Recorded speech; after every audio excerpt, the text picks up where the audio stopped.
Oh, hey, it's good to see you again. Thank you for tuning in to this episode of See It Again Cinema. My guest today is my old friend and former teaching colleague, Eric Holt. Hey, Sam. Hey, today we are doing something we haven't done on the show before, and that is an unboxing of the Criterion Collection's Ingmar Bergman's Cinema, a giant Swedish cinder block, and about as heavy as a cinder block, of every film, short film, theatrical release that Sweden's greatest filmmaker ever made. Actually, don't know what. I haven't watched online to see what any of these look like, but this will be fun. Yeah. Okay. Wow.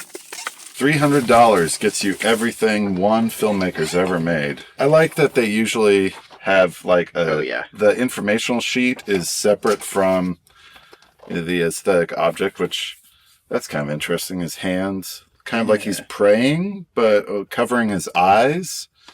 I wonder if that's supposed to signify that his films are a kind of prayer to the universe. I don't know. Okay, so this is 30 Blu-rays. If you pay retail price, that's $10 a disc. It's got a nice book. This is really nice. It's got a scene from my favorite film by him, The Seventh Seal. Man, this is cool. Yeah. This is a really special collection. It makes me wonder how many filmmakers throughout history, before things could be digitized and affordably recreated, the cinematic experience at home, dreamt of an idea of just one place where all their films could be collected. Mm-hmm. I would love to buy an Akira Kurosawa set like this, or Alfred Hitchcock, Truffaut, just those mononymic names that are usually synonymous with their nation's filmmaking history. Mm-hmm. I've been waiting for the right opportunity to actually dive into this. Today, we are going to watch Wild Strawberries, and I've never seen this movie before, but that's okay. When I have a guest on the show, if it's a movie they want to rewatch, I like being able to ask them questions about what it was like for them to see it again. So, never seen Wild Strawberries, but I wanted to get a little wild, so I got some Absolute Swedish vodka, and not some wild strawberries, but store-bought. Today, I learned that Absolute is a Swedish brand, not Russian. I want to thank the liquor manager at Hy-Vee for looking up anything that was a Swedish drink. So he ended up subscribing to the channel. So, nice. Hey, thanks. By the time you see this, some time will have passed, but I appreciate you helping me out. So, want a strawberry? Yeah. Thank you. Yeah. Okay. How long has it been since you've seen Wild Strawberries? I think the last time I watched it was maybe 12 years ago. What made you want to check it out? I think when I watched it that time, so I'd seen it once, I think near the end of high school, and then I saw it again for a film class I was taking. I was delighted just to see it that second time, because I really loved it the first time when I kind of sought it out independently. If I'm correct, you have some Swedish ancestry. Mm-hmm. What is it like to watch, I guess, films from your ancestral home? Yeah, I think sometimes it can be, this is very odd, but it can be distracting in the sense that I still actively learn Swedish. Mm-hmm. And so a lot of times I'm just like focused on the linguistic elements and a little bit less on the cinematic elements themselves. And so I'm like, oh, right, yeah, I'm watching a movie. Okay, this isn't a vocabulary lesson right now. I gotta focus on this. But yeah, I like being able to sort of plug into those elements of Swedish cinema that feel very distinctly Swedish. Mm-hmm. And I don't know, I think that's fun. I think Bergman is a great example of someone who is extremely Swedish in temperament. Yeah. So, am I mispronouncing his name when I say Bergman? So, because like people think I'm doing Bergman. Yeah. The Swedish one would be Ingmar Bergman. Okay. But we can just say Bergman. It's fine. Not saying the G is hard. Like, it's like the day you learn that maybe you've been saying Vincent van Gogh wrong. Yeah. Today I'm learning a lot about vodka and Bergman. Yeah. If you take his name apart, it means mountain and man. Mountain Bari man. is mountain, man is man. Yeah. Okay. Now, I've only seen 2 of his films before, Persona and The Seventh Seal, which I think are kind of 2 of his bigger, well-known films. How many other films have you seen by him? So I've seen those 2. I've seen Wild Strawberries, obviously, Through a Glass. Through a Glass Darkly or something. Yep. Winter Light, which I really love. Scenes from a Marriage, which feels like so substantially different than a lot of his stuff in many ways. Yeah, because there's a television version and a movie version, and people generally seem to prefer the television. That's because the one that I watched, yeah. It's more, he didn't have to cut things out, and so he was able to, like, sit with certain, unpleasant and, from what I gather, unpleasant emotions longer. I could film my own episode of Scenes from a Marriage, but I don't know if it'd be worth watching. What made you want to rewatch this film now? Have been trying to plug in a little bit more to, I guess, various like Swedish things that I once loved, and so like certain types of Swedish music that I really enjoyed a long time ago. Certain other Swedish films, or just like keeping up with Swedish news again. I think I have really wanted to sort of plug into just something that I feel like I lost connection to just a little bit. And so at least for me, I'm like, well, I wouldn't mind seeing this movie again. I'm curious to know if I connect to it in the same way, if my relationship with it has transformed a little bit. But I think just a broader desire to connect with Swedish cultural artifacts once more. Cool. Because you've seen the film twice before, but it's been 12 years, what are you curious about seeing today? There are certain aspects of the film that deal with like a person's capacity to change, even in old age, that I'm curious how I will respond to that with another like 12 years of life. Am I going to buy it as much? Is it going to feel as authentic or as heartening is maybe a weird word for it, but it felt heartening when I watched it back then. Like, is it going to feel that same sort of way? So those are some things I'm curious about. Well, all right. It's time to begin and watch Smooth Throne Stället again. We'll catch you after the credits roll. See it again, see it again. Cinema, see it again, see it again. Cinema, see it again, see it again. Cinema, see it again, see it again. Och pratar om det. Vi är tillbaka.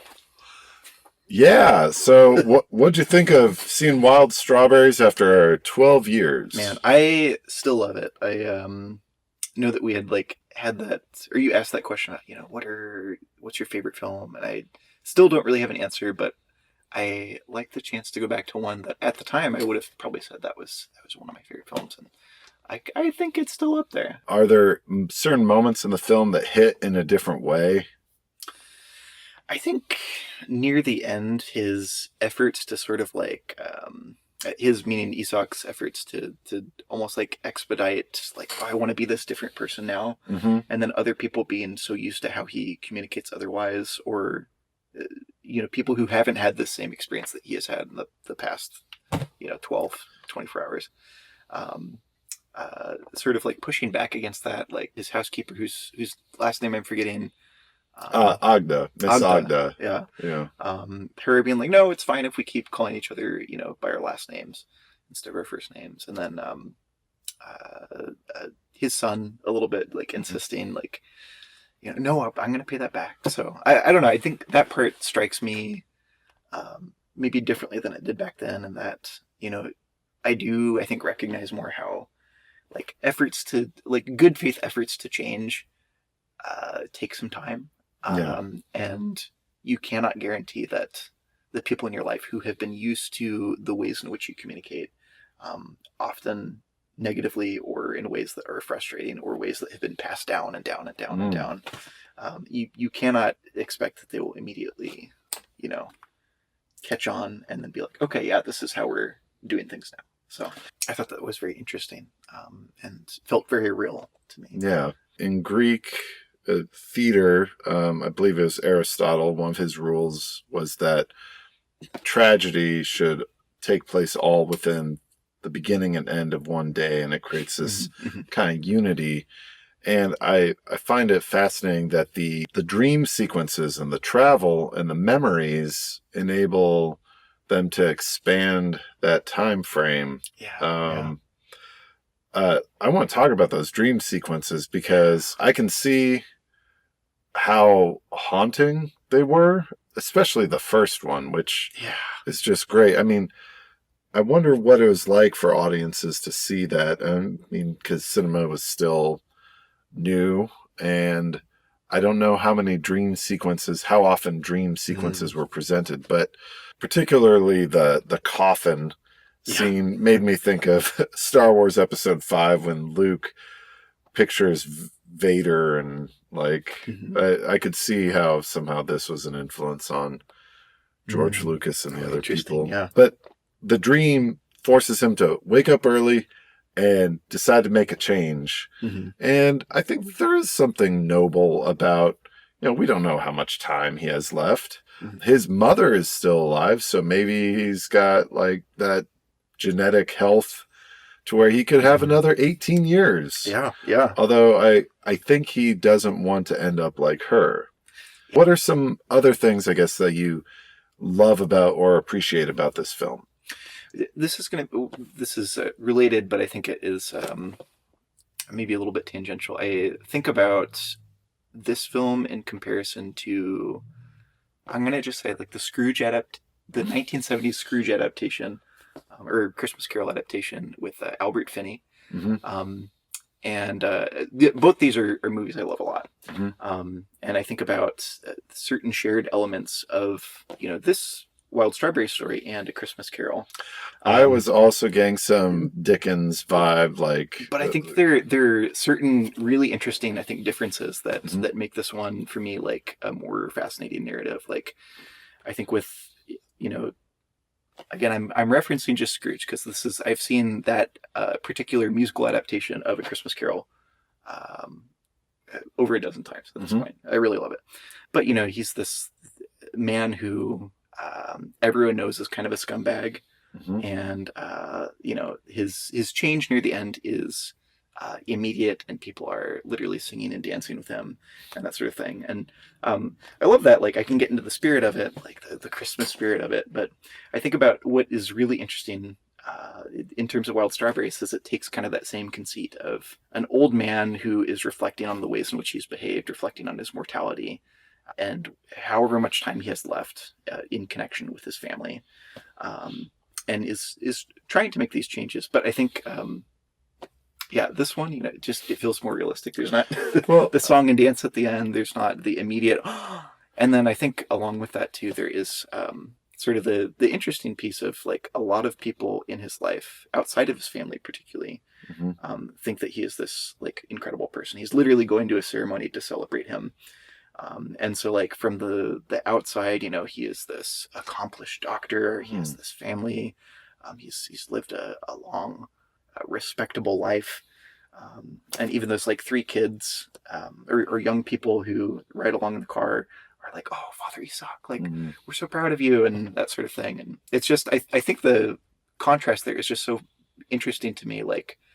He's hearing these things from these people, but sort of internally going through such a substantially different thing where it's no, I have not, I think, behaved in ways that are conducive to a happy, good life.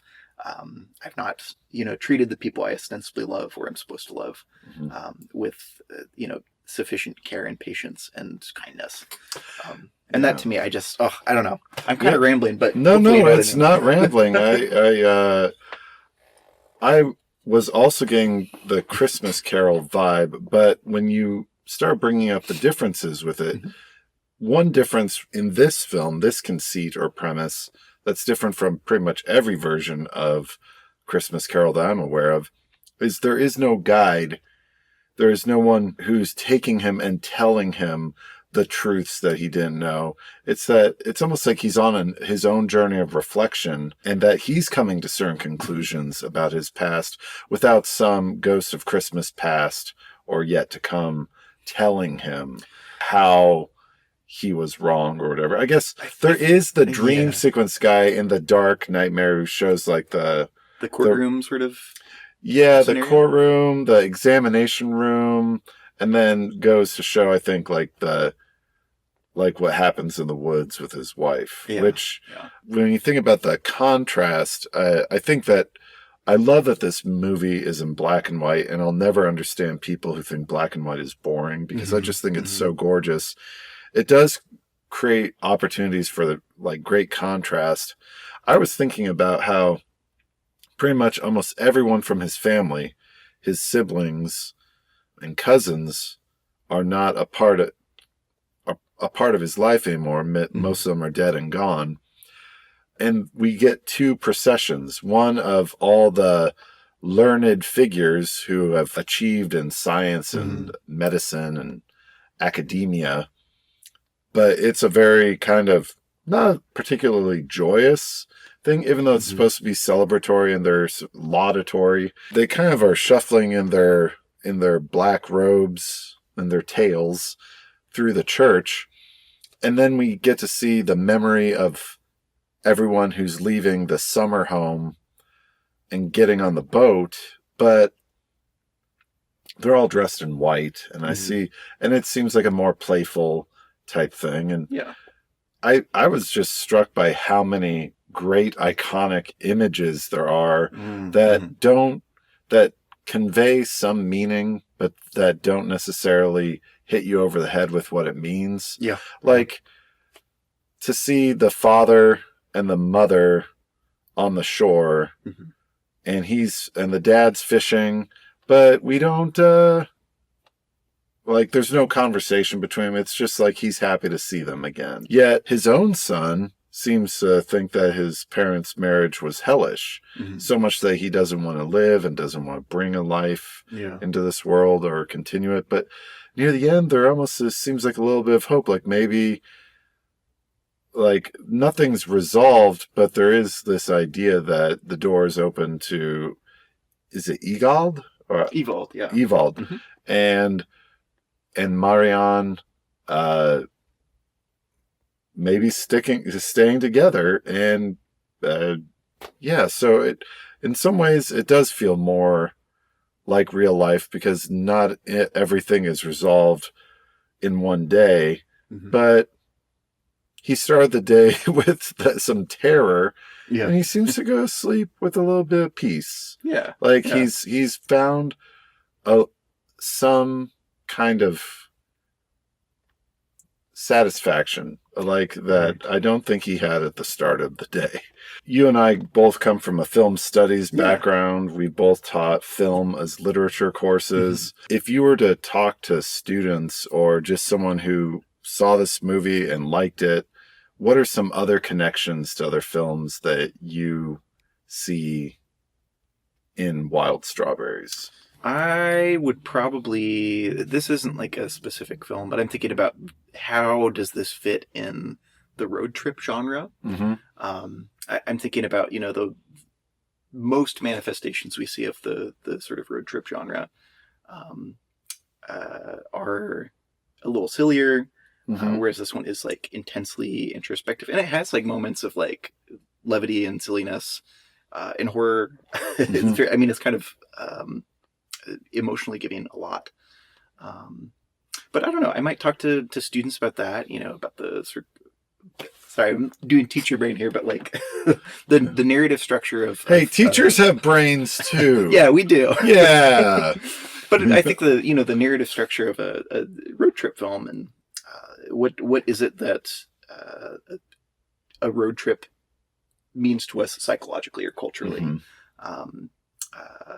Does what it means to us here in America in the 2020s sort of mean something similar to what it might mean for Swedes in the 1950s. How are these genres being used in similar or different ways? I think that is kind of an interesting little vein to explore. I know that's not like a specific film, but I think it places it in sort of a film tradition of the road trip film, which is, I'm a big fan of road trip films and road trip narratives in general. Yeah, me too.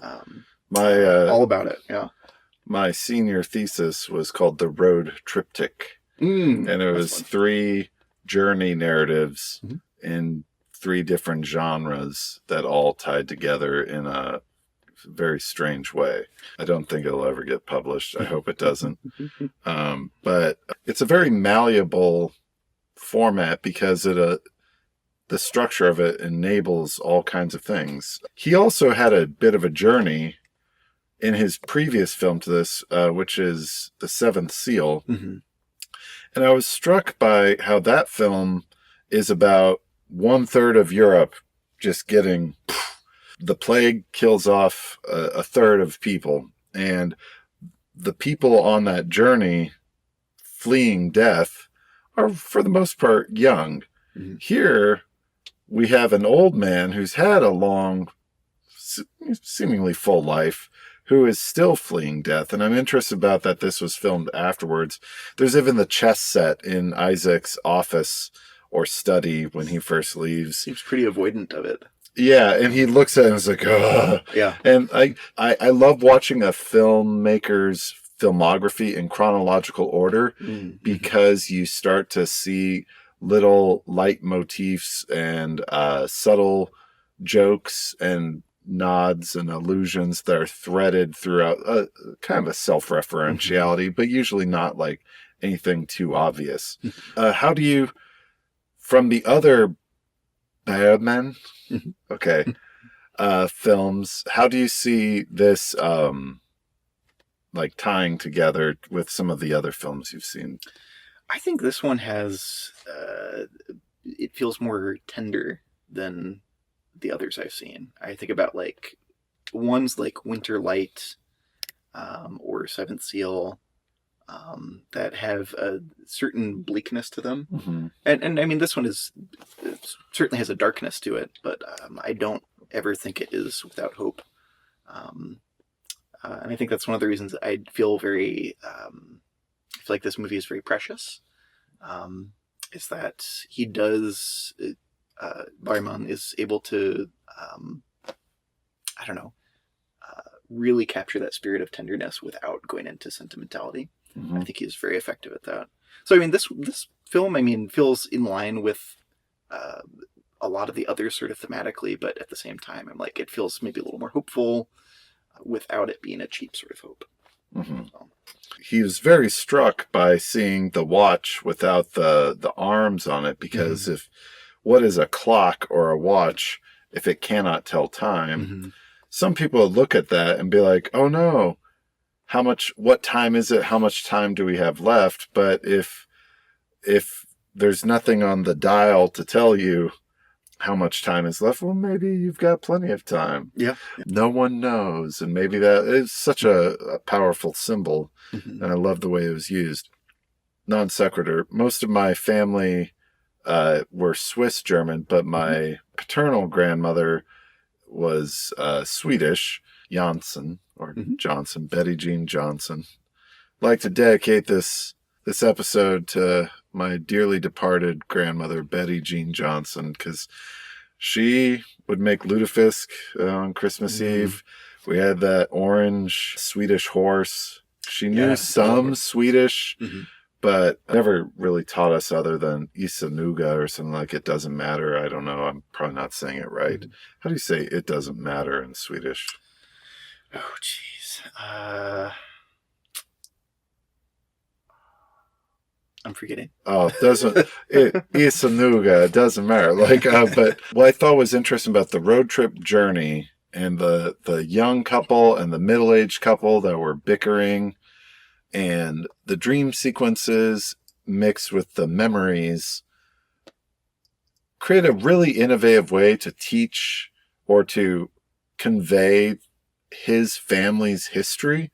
but in a way that was surprising and actually maybe more like how we actually encounter other people's family histories. Like we're always in the middle of the story. Yeah. And then when we're meeting someone, usually when getting to know them, they'll share memories of the past.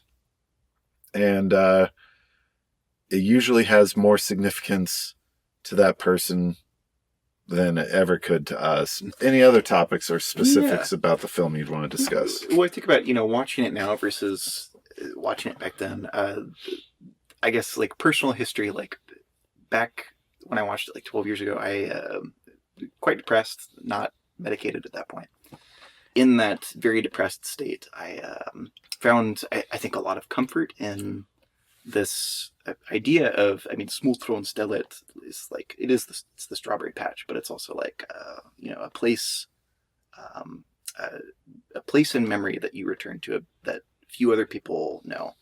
And so I think I was more invested in that part of the story, like this sort of nostalgic place that is sort of untouched by the other darknesses in your life that you can return to, and then you can find some sort of peace in, or that you can maybe even strive for as, this is a place I want to return to in some way, even if that's impossible. And I think coming back to the film now, like I'm still interested in that part of the story, but I think being in maybe a better place, I'm like less desperate for a Smultronstället of my own. And so I'm like, less, I don't know. I guess, I don't know if any of this is making sense, but that part of the film was like less personally interesting to me than the parts about how a person can change or initiate change without necessarily reaching backwards, but instead like pushing forwards.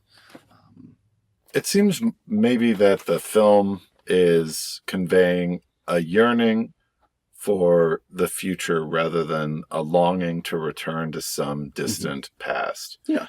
And I love that they didn't have a younger actor playing Isaac, that he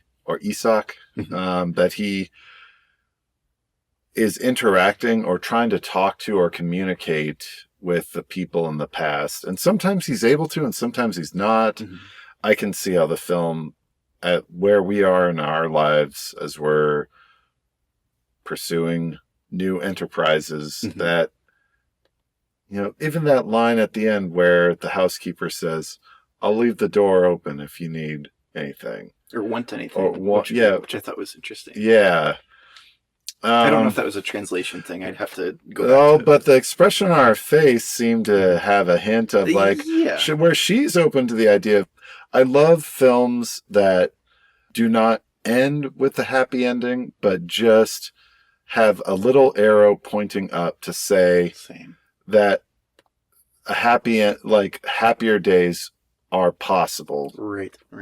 I felt like Alexander Payne's Sideways did something similar. One of the reasons I really wanted to dive into Bergman's filmography is I've been reading how much of an influence he was on other filmmakers, and including the problematic but talented Woody Allen. And the road trip to go back to be honored plotline he uses for his movie Deconstructing Harry. I don't know if you've ever seen that. I haven't seen that one. It is brilliant. It has the similar conceit of memory and dream, but instead it's the dreams are his fictionalized film versions of things that really happened. And then the conflicts with his family and friends who are upset that he took real things from that happened and then put them into movies. Okay.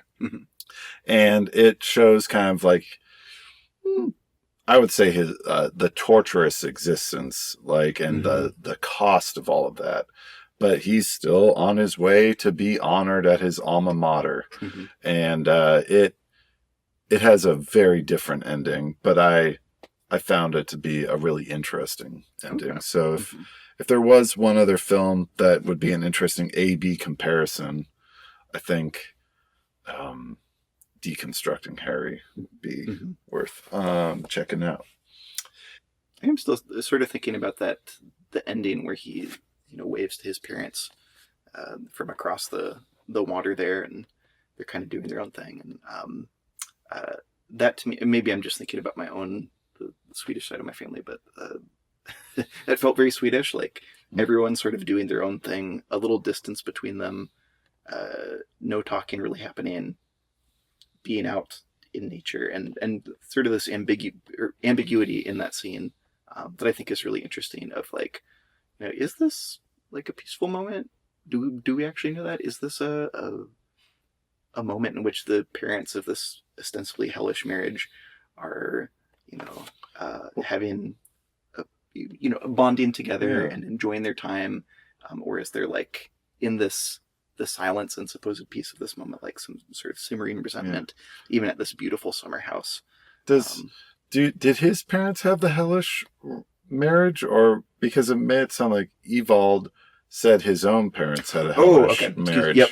All right. Well, I mean, because his siblings had 10 children, which can totally create all kinds of conflict. There are a lot of different ways to measure successful, healthy families, and like, I'm a parent, so I'm always wondering, like, it's a daily concern of like, am I messing my child up, or am I setting them up for success? Like, it can take a long time to figure that out. But I always thought that if there's the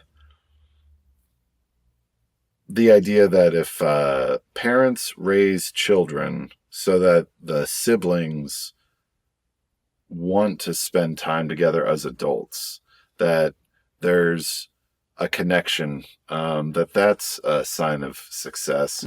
It seems like he's more about cousins at the summer home than siblings. He doesn't talk a lot about brothers and sisters. I mean, even in those scenes where the family is all together, like at the having breakfast together, there is still this level of dysfunction that's reflected. And maybe that is just me reacting to just a very different parenting. Well, I guess this person's like the aunt to some of them, but I'll just say parenting style than I'm used to. But it still feels like a little dysfunctional and not particularly fun. I will say that. Yeah. Eric, this was a lot of fun. Yeah, Thank you for being on the show.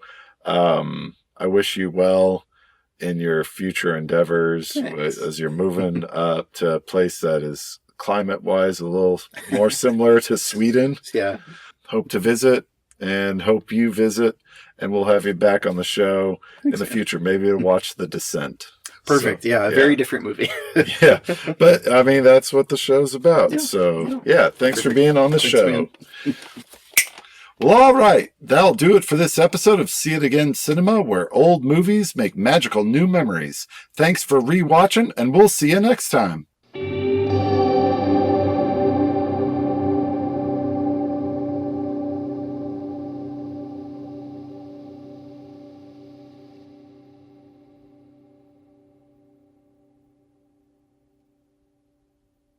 That's good. Hey, thanks, man.